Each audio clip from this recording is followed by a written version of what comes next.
I was just commenting how beautiful the energy was in this room as everyone was connecting and having conversation. Truly, the root of community is born within that energy.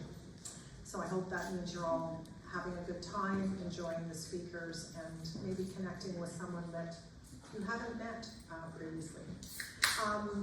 Just before we dive in, I just wanted to take a moment to thank everyone who came tonight. That is all of you and all of our lovely and I would say vulnerable speakers who came up and really shared their stories and provided us with not only insights and information, but things to take away and things to think about and perhaps things to model in the way that we live day to day and how we show up for community from a diversity perspective.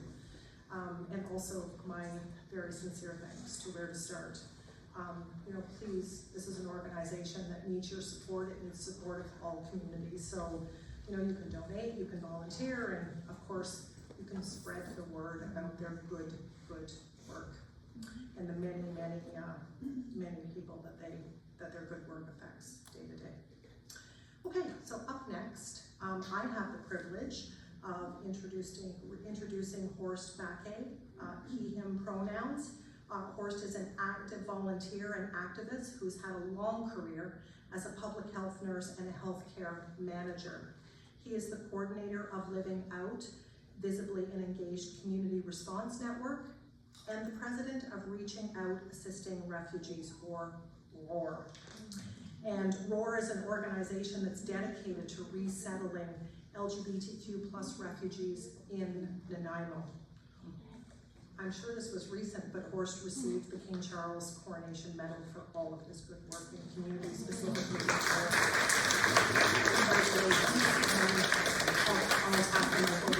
Thank you. I'm not part of the Victoria Pride Society. You are now.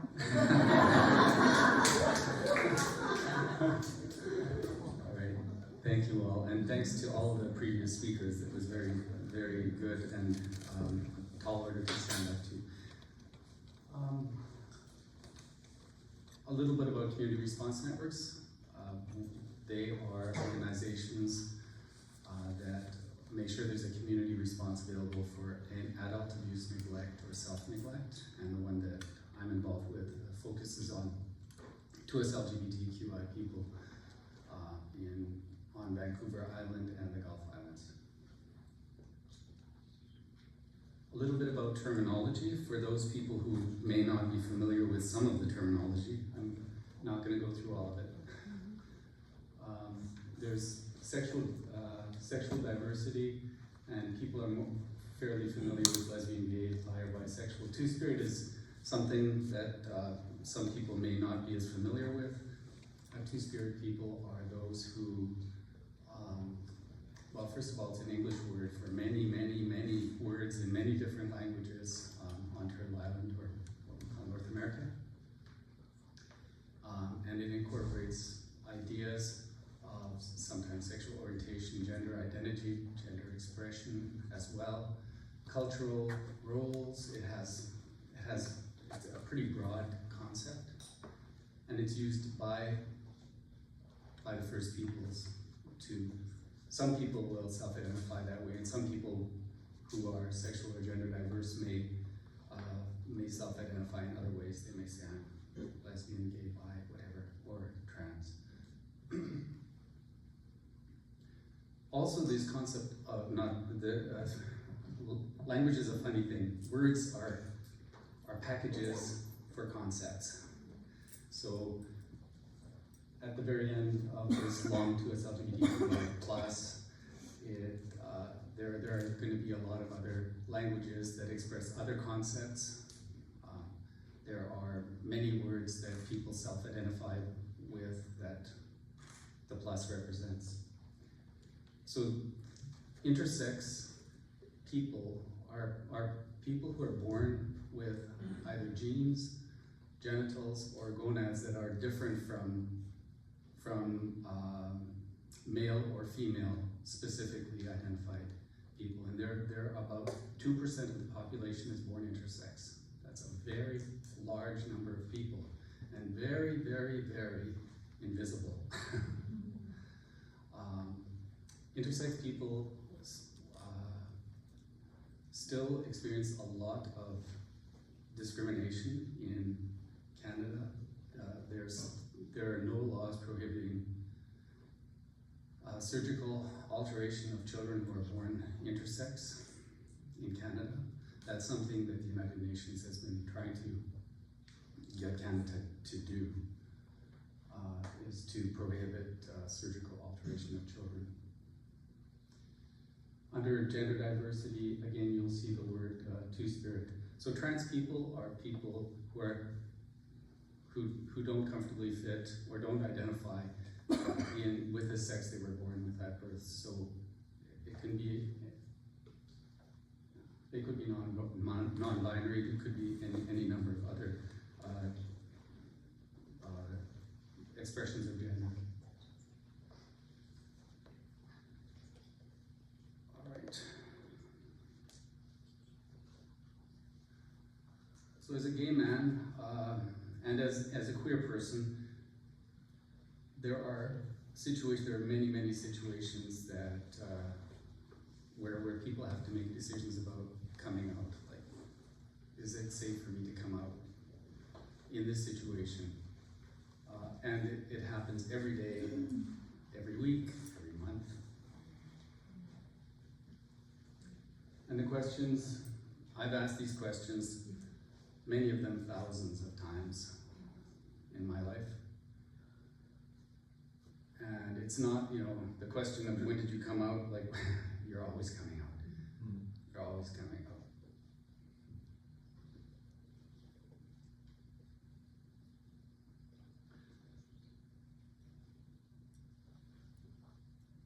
The 2021 was the very first census in Canada where the very first census in the world that asked people if they were trans or non-binary. And so we actually have some information at a national level about this. So when you see, who's a bit surprised by this graph? You are? Yeah, I was surprised too when I first, I was really surprised. This is what really surprised me, this really surprised me. Wow. I know there's a lot of people who aren't surprised, but I was.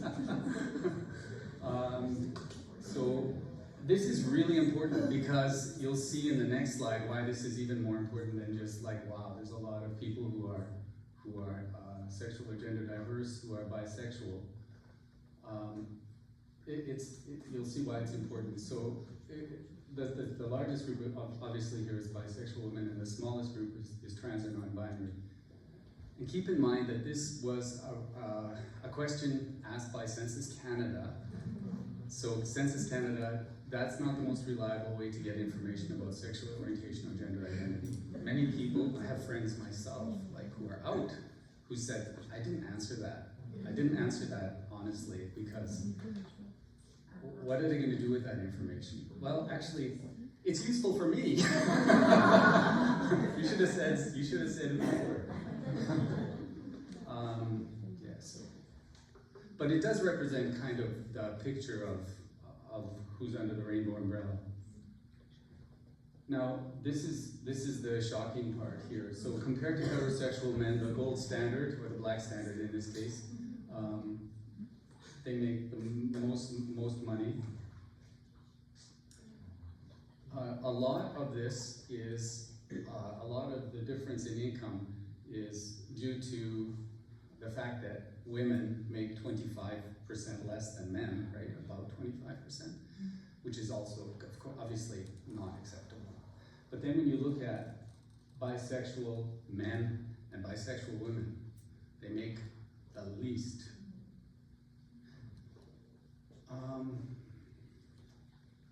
Of all, like, so it's, who's most likely to have children? Mostly, more and more likely to be bisexual people than gay men or lesbians. Of course, there are many of lesbians and gay men who also have children, but bisexual people are much more likely to have children. And who's the most likely not to feel connected, to feel like they belong? Probably would be, my guess would be bisexual people. Income is a proxy for many other issues. Health is a big one. Employment. So all of these, yeah, when you see these kinds of disparities, you know that there's a lot of other things that are affected by the lack of income. Another thing that what happened here? Something weird happened to this graph. Anyway, the length of the bars, right? This is wrong. So as people age, they become less and less likely to self-identify as queer in any way. This I believe is, yes, it is self-identification as transgender or non-binary, but you'd see the same pattern for any others, like if people self-identified as lesbian, gay, or bi, as an example, you'd see the same pattern. Why is that? Quick answer from you. Legal. It was illegal. Yeah. It was actually people were The jailed. older people are more societal impacted. Yeah, they were many people experienced police harassment. Some people were jailed. They lost their jobs. There were no protections. Even like when I was an adult, there were no protections from discrimination based on sexual orientation or gender identity. Like, so people could take you out of your house. They could kick you out of a job. Yes. I would also argue that don't ask children will probably also affects this as well, like that policy. So that people were always told to make it private, keep it private. Yeah. Okay. Yeah. One more. I think we also lost lots of people today. Yeah, we did lose a lot of people to the AIDS crisis. Yeah. All right, so what can you do? One of the things that I forgot to mention early on, diversity, equity, and inclusion has become more political recently. It's always been political, but it's become political in a kind of negative way recently. But it's also very personal. And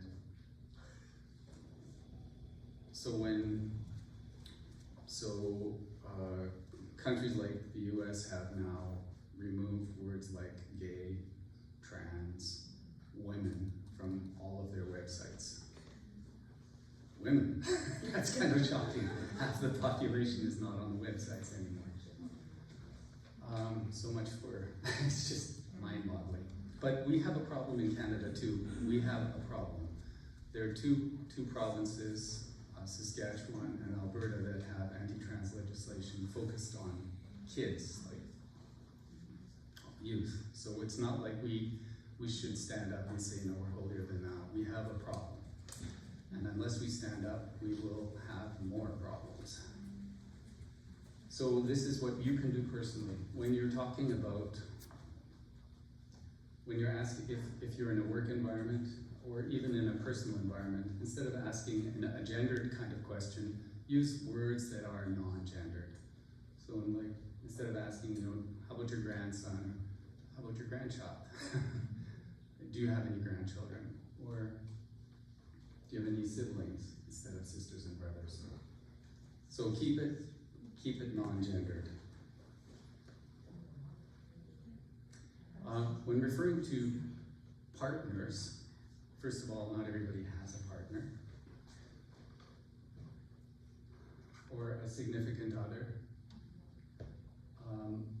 Yeah, and just avoid assumptions altogether. But if somebody says, you know, my friend this, or my husband this, or my spouse this, then use that word instead of interjecting with your own definition or your own words, your own way of defining it. Reflect the person's words of who their significant other is, or who the person is that's important to them.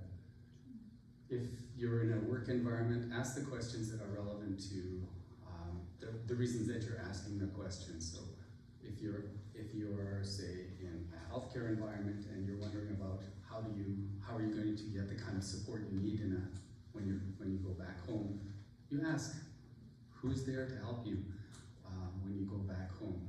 And if they just say John, John is good enough. You don't have to say your husband or whoever. Make sense? Okay, so just try to avoid the gender assumptions and gendering people, unless people are comfortable with that, and that's fine, and that's more than fine. That's what they like. Respect and inclusion. So someone was saying, that's a made-up name. It's fine. Use that name because that's the chosen name of that person. Always use a person's pronouns, and don't assume based on appearance. And use the term that the person uses to refer to their significant other.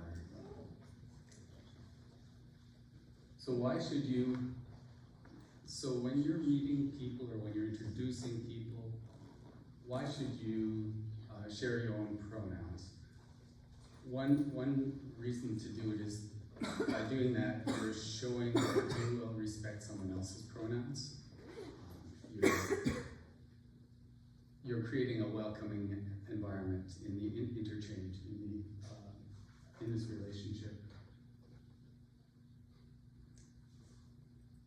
Yeah, and other people then know how to talk about you when you're not around. They'll say Horst he instead of Horst whatever.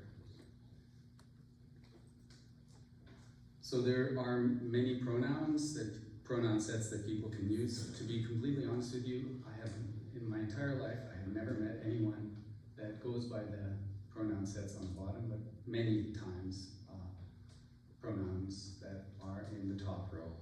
So if somebody did use pronouns that were in the bottom row, I would have a learning curve.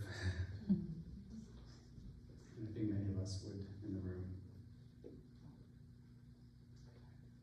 For those people who are not comfortable using they, them pronouns, feel that it's a little uncomfortable and awkward, you're actually using them already. You're using it naturally. You're just not aware of it.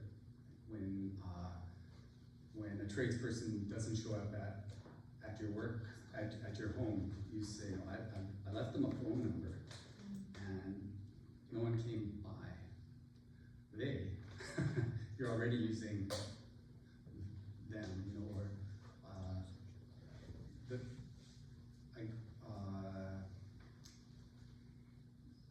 somebody lost their phone and they left it on there, wherever.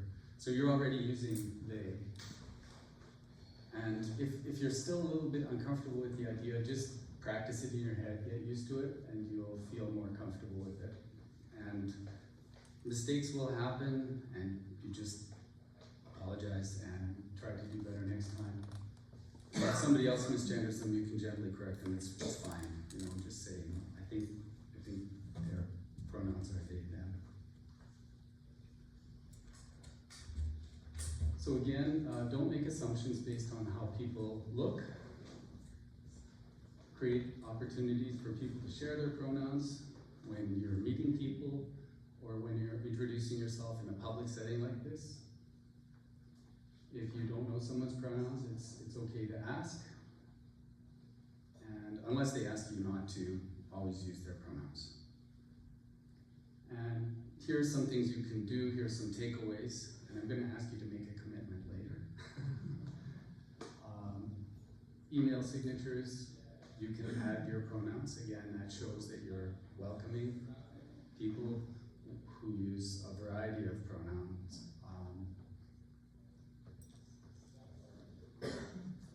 You can add it to business cards.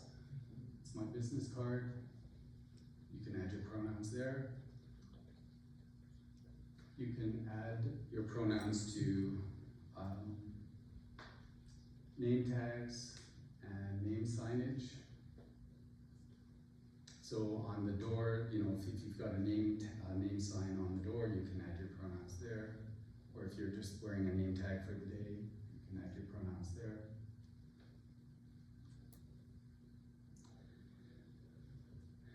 Depending on the kind of work environment you're in, you may be able to wear a lanyard, or some people have, I don't have one, but some people wear bracelets that are multicolored just to show people who they are. Someone was telling me during the last talk that I did, someone was wearing, I think, a rainbow bracelet, and the woman that she was visiting pointed at it and she said, "That's me.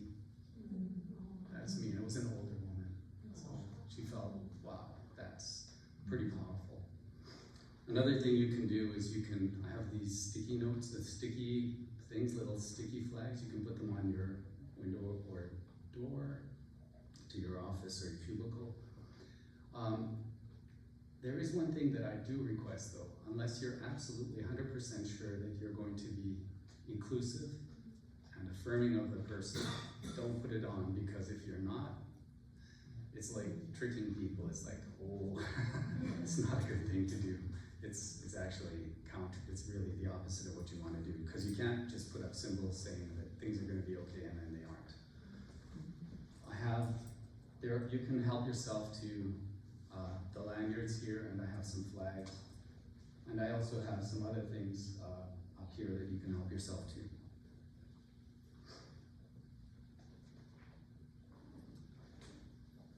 Bathroom signage is another thing. Now we're moving beyond the individual roles to organization. What can organizations do? Bathroom signage is an important thing. Many people will put like a male or a female, put both things on, but that's really kind of much better thing to do is just to put a washroom sign for washrooms, especially single stall washrooms. Legacy buildings like this one, that's probably your best option. But new builds, you could have unisex washrooms. They're very, like one washroom for everything, for everyone. Everybody has a stall.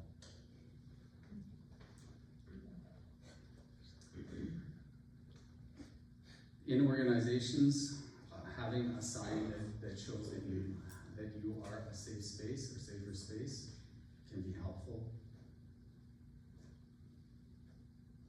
In organizations, again, or in organizations that provide services to community members, having a non-discrimination inclusive policy prominently displayed, and that doesn't necessarily mean that it should be like a very wordy thing, but something as simple as this would be helpful.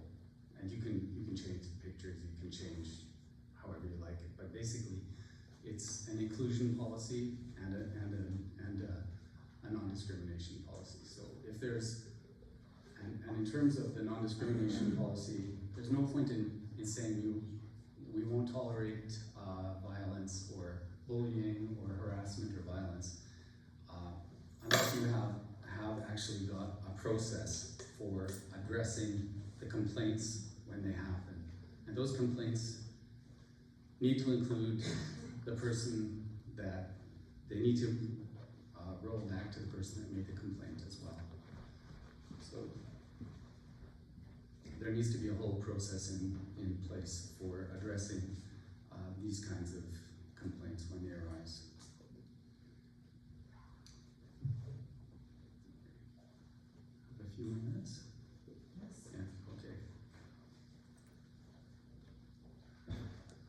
So I'll get to this in a minute, and we'll go on to some other things. Other things you can do in organizations is mark community dates.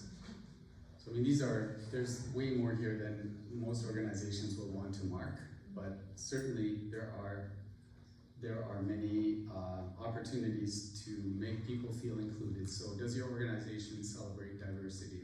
And it doesn't have to be only to us LGBTQI diversity. It could be a variety of other kinds of diversity as well. But don't forget us. We're important too. We're 10% of the population. It is really 10%. Most people are hidden. I think more. I think there's more. Human resources, staff and volunteers. So when you're recruiting people, make sure that your job postings are welcoming, specifically inclusive.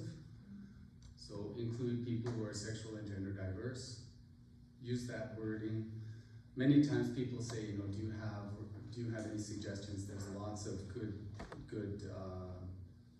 examples of this. If you look at universities as an example, or even the government will often have nice wording at the end of a posting saying, we welcome applications from various communities, including, and they list them. During the onboarding process, are people informed about your inclusion policy or non-discrimination policy? What happens if there is discrimination, harassment, or violence of any kind? Are people given basic information about sexual and gender diverse people as well? We have, on our website, we have a foundational learning module that people can use to learn about it. There are others as well that people can find, but ours is out there, so if you need to use something, it is there. There also are your staff and volunteers given ongoing educational opportunities. And again, the complaints process that I was talking about earlier is important as well. And are your programs and services inclusive and affirming of people? So when we actually do the work, when you have assessment documents or assessment processes, are they using inclusive language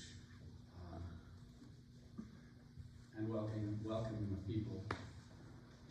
Are clients told of the non-discrimination and anti-violence policies? If you have any standard tools and documents, again, they should be reviewed and make sure that that they are inclusive and non-gendered. And then include a person's family of choice in care if that is part of what you normally do. A big thing that we really fail to do very often in organizations is when we make referrals to other organizations, we just tell people go there, but we don't really know if they're safe. So it's important to, in the process of making a referral, really ensure that where you're sending people that they're going to get a welcome and that they're going to get the service they deserve. Go back again. So I'm going to ask you to make a commitment. So write down, pull out your phones or a piece of paper and a pen, unless you don't have one, in which case I have some right here. And make a commitment. One thing you can do, and one thing that you will do this coming week, that you'll start doing. And then in a week from now, look at your piece of paper again and say, did I do it? Is this? So if you're in an organization, you may choose something that the organization can do. If it's just you and the way you want to interact with people in a different way, then feel free to use any of those suggestions.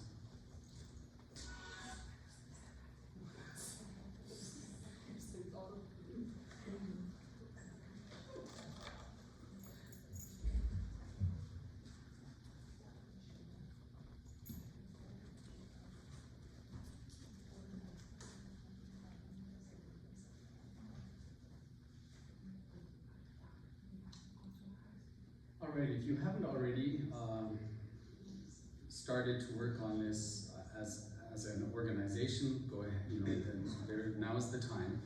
If you have diversity and inclusion, equity, diversity and inclusion kind of groups, make sure that sexual and gender diverse communities are also included in the work that you do. You can look at our website for more ideas to make your organization more inclusive and affirming, and there's some booklets up here as well. You're welcome to take them. This is for organizations, not for service providers. This is what organizations can do. The most up-to-date ones, though, are on the website. As I mentioned before, there is a foundational learning module at the website, and there are many other resources as well, so feel free to use that. And it's been nice talking to you, and I hope it's been helpful.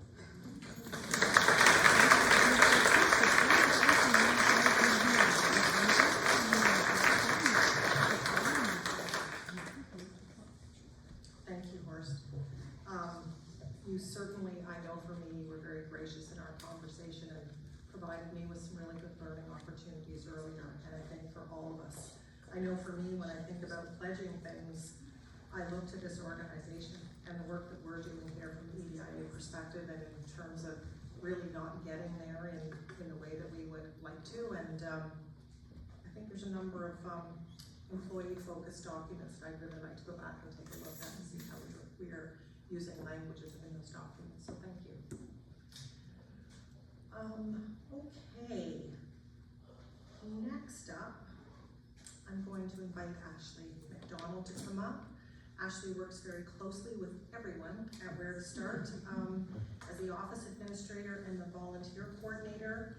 And I believe that she's going to guide us through an interactive exercise on confident resume building. Is that right? On confident resume building. Ashley.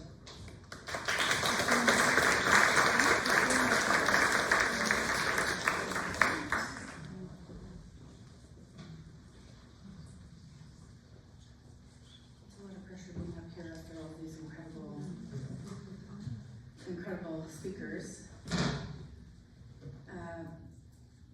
The font is comically large, and yet I still can't.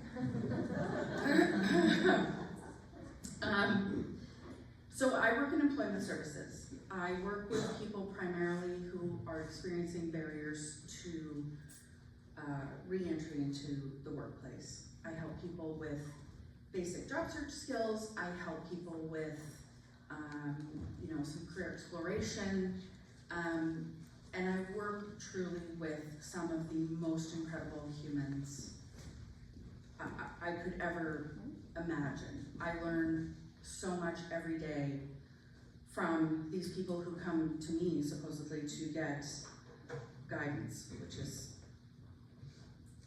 comical for some people in my family. But the one thing, and it doesn't matter, I've worked across BC doing this work, the one thing that ties all of these people together, if you're a single mother, if you are new to sobriety, if you're unhoused, if you have lost a limb and you can no longer go back to work, the one thing that every single person that comes through my door experiences is a lack of confidence. And I was in that very same place. I was in grade 9, and I was always the weird kid who lived downtown, so I always had to get lifts to, people always had to drive me home. And my boyfriend's mother at the time was driving me home, Mrs. Phillips, and she drove a Volvo station wagon. I can remember it like it was yesterday. And I had just written a piece of writing that was going to be published in a magazine. And I secretly was over the moon because it's what I wanted to do with my life. She asked me what the publication was that I was writing in. And I said to her, oh, it's just a free weekly magazine. We were in downtown Vancouver in Yaletown. She pulled over the car in the middle of the road. She turned around and looked at me and said, take just out of your vocabulary. Because we do it all the time. And 4 letters, and it diminishes everything that we've worked so hard to do. And, you know, her son wasn't a great boyfriend.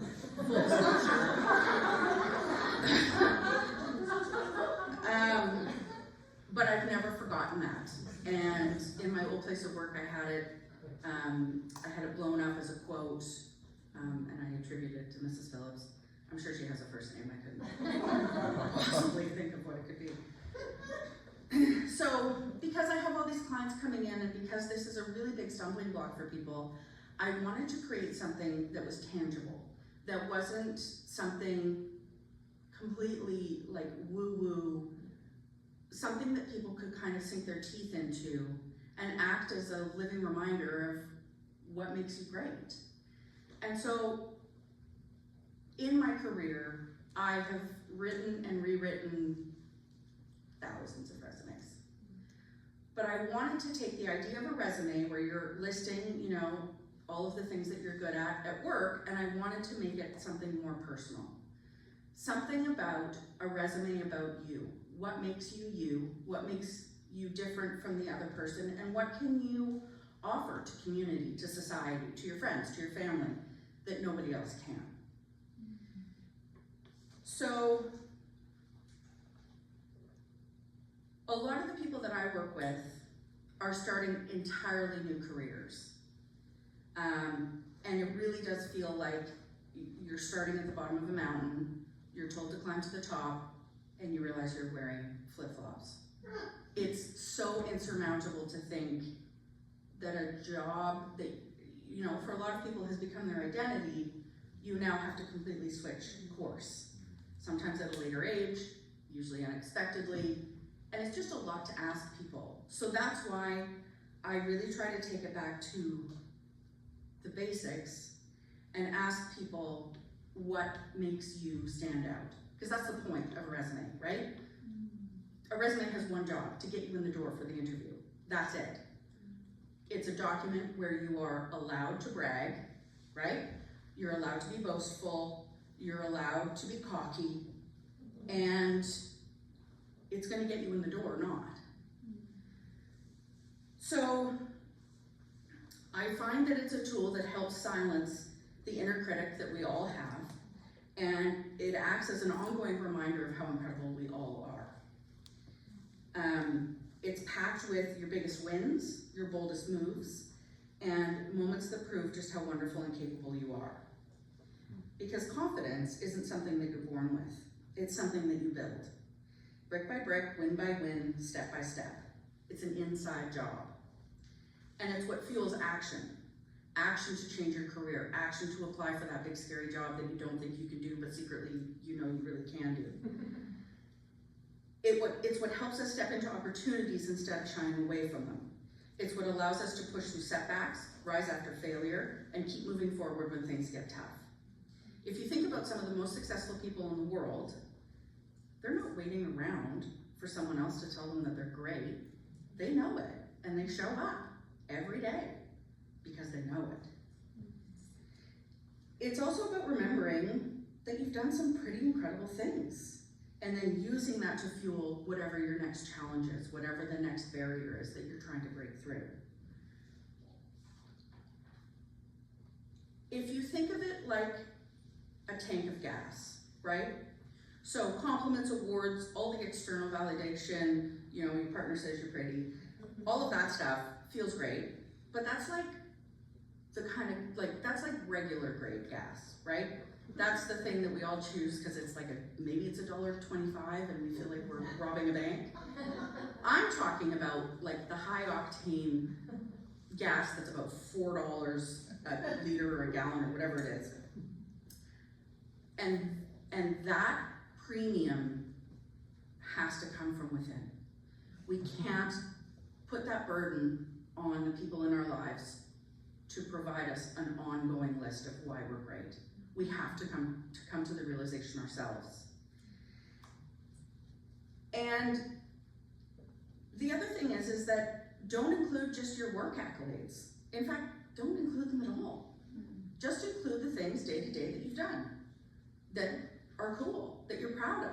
Doesn't have to be huge things, doesn't have to be, you know, earth-shattering, you know, breakthroughs. Just little things that you couldn't do yesterday, but you tried to do and maybe you kind of half did it. Great, write it down.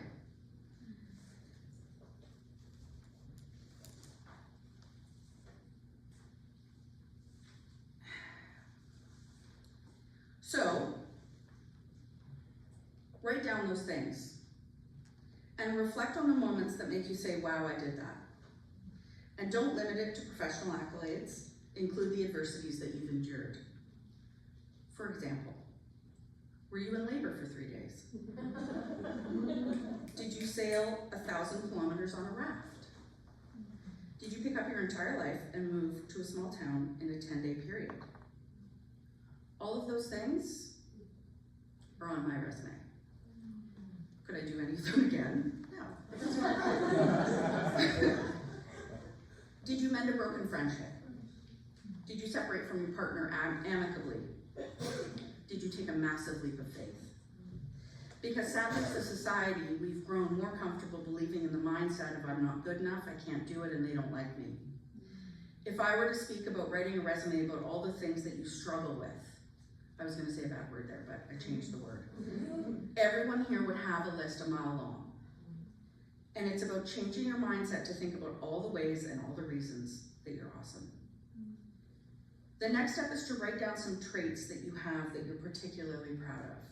And it can be anything. Are you a fast typer? Can you skip double dutch? If anyone can, it's never too late.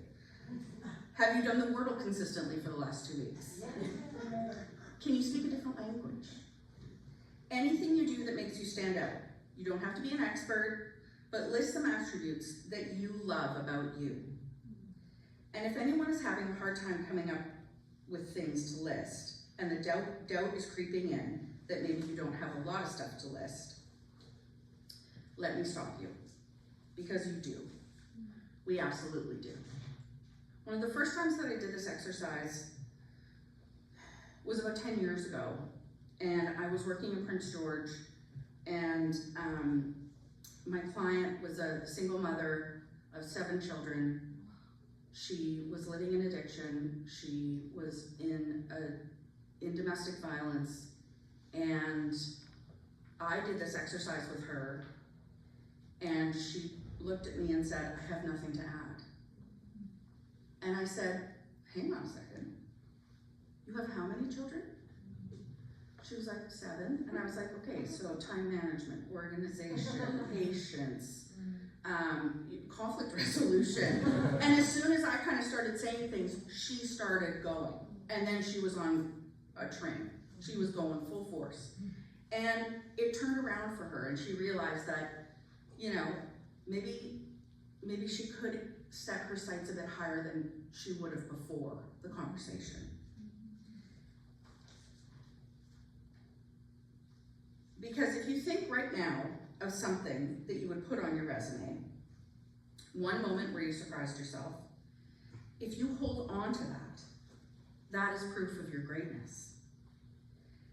And the cool thing is that when you're writing down these things, don't just write them down. Tell the story behind each one. Tell the story about how you came to travel down 1,000 kilometers on a raft when you had never camped in your entire life. How did that happen? Think about the obstacles you overcame. I had never camped in my entire life. The moments of doubt. I have to pee outside. The people who said you couldn't do it. Everyone in my entire life. And then think about how you pushed through anyway, because forget them. That's the real power of this type of resume. It's not just a collection of achievements, it's a testament to your resilience. I've been doing this work for 14 years. And in 2011, I graduated from college with an education in journalism, because I was going to be a reporter. And it very quickly became my entire identity. It was my career path. I loved writing. I just really sank my teeth into it. I was given quite a lot of freedom at the newspaper I was writing. I was able to write editorials, and I had my own column, and all of these things were happening. And then 60 days after I got married, I got fired. And I'm living in Prince George. It's not so many newspapers in Prince George. So I had this moment of, I've just spent all this money to get this education. Now I can't do this. So what? So I took a year. I took a year of taking really bad jobs, just to prove to myself that I was capable of doing something, and that all was not lost, and that I could take back some of the power that the people who fired me had ripped away from me. And one of those terrible jobs was at a hotel. I might still work there because I just walked out. It was about 14 years ago. I could still be on books. I don't know, but I just took off. And the job was horrible. I was coming home crying every night. I didn't have as many tattoos then as I do now, but I had to cover up my tattoo. It was a whole thing for $14 an hour. It was ridiculous. But it's not about the win, right? It's about the journey. It's about taking the step. It's about realizing, okay, this is gonna suck, but you're gonna do it because something is gonna come out of it. And what came out of it for me was realizing that the thing that I really loved about being a journalist, above everything else, was talking to people, engaging with people, connecting to people. So what else can I do that uses that? And then that's how I became a career counselor, which seems like a random job, but as soon as I got there and as soon as I had my first client, I was off to the races. I moved to Victoria eight years ago. I ran and developed the employment program that our place had for 5.5 years. And now I'm back working for the same company that first hired me when I was living in Prince George and when I didn't know what the hell I was doing. So it's about the journey. Because ultimately, what is celebrated gets repeated. What gets celebrated gets repeated. The more you recognize your wins, the more wins you will create. Neuroscience backs it up that our brains literally rewire when we reinforce positive memories. So your confidence resume isn't just a list. It's a reminder, it's a tool, it's a secret weapon against self-doubt, and it's also yours, and no one can take it from you. So I encourage everyone to take a couple moments, write down about how great you are, put it on the fridge like your mom did in grade 4, and update it, because your wins don't expire, so keep updating it. And the next time that doubt tries to sneak in, go to your fridge, read that you're great, and tell them to fly a kite, and walk away. Because at the end of the day, we are all walking, talking, goal crushing, challenging forces of nature. Thank you.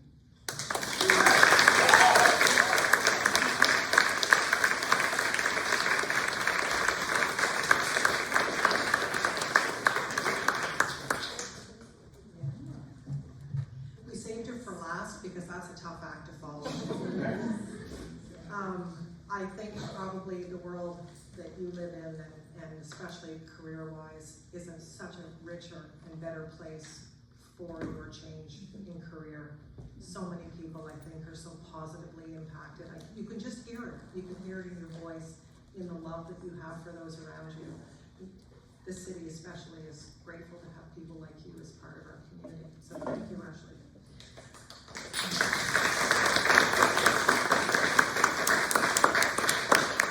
So here we are at the end to, I think, another incredible session, and I am going to turn it over to Catherine Patterson to say a proper goodbye. She's the Vice President of Where to Start, but before she does, I just want to offer my absolute gratitude to each of you. I think every time I come into this space and I meet new people and we come together for the common interest and common good, I kind of feel like the Grinch, honestly. My heart grows a little bit bigger, and I just have so much more faith in who we are as humanity, but also just as a community. And so my gratitude to each of you. Thank you. And I'll ask Catherine to come up and say.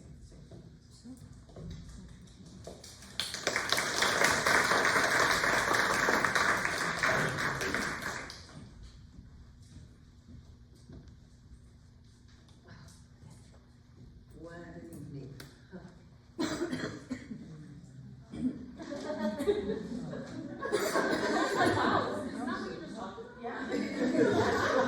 Okay, I'm done? Great.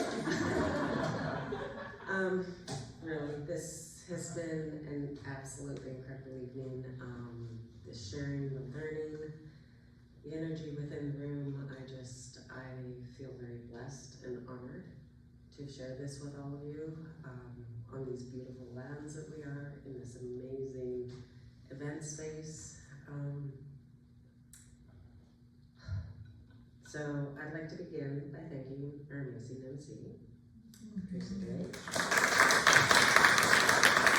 for your time, your wonderful way of bringing the room together and tying us all together, and for hosting us in this beautiful location. So thank you. Thank you. I'm going to hold you to that. Thank you, each of our speakers, and to our breakout session leaders. You have empowered this room. You've brought each of us so many gifts by your words and your time. I cannot thank you enough, and my heart is full tonight. It is. I'm very blessed by having so much diversity within my family, and for the gender diverse, and for the cultures that are within my family. And I've learned from people tonight just how much more my heart can hold for my family and my community. So thank you. To the Way to Start team, led by our program manager, Zoe. Thank you for pulling this together.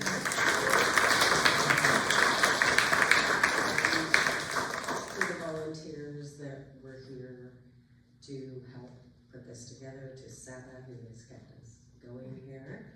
So thank you, everyone. We are so lucky. And finally, to the members of the community here, all these people, you're fabulous. We came to share something really important tonight.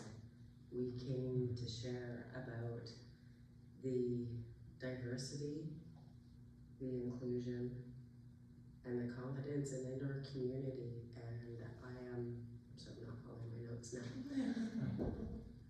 I am very saddened by so many things that are going on in the outside world right now.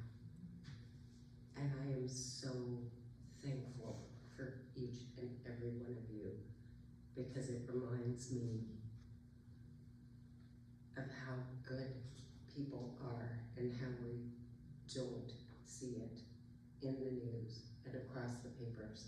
And it is because of each of you in this room that our community will grow, where we will have the acceptance, and we will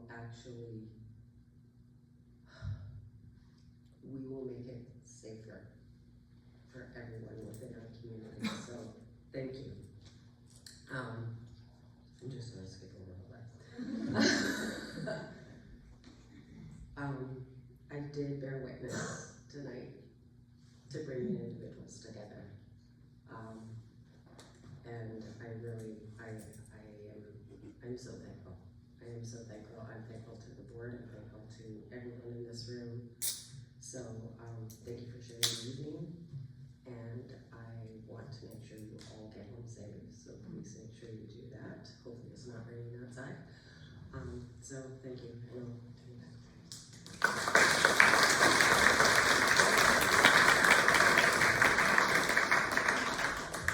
Wow.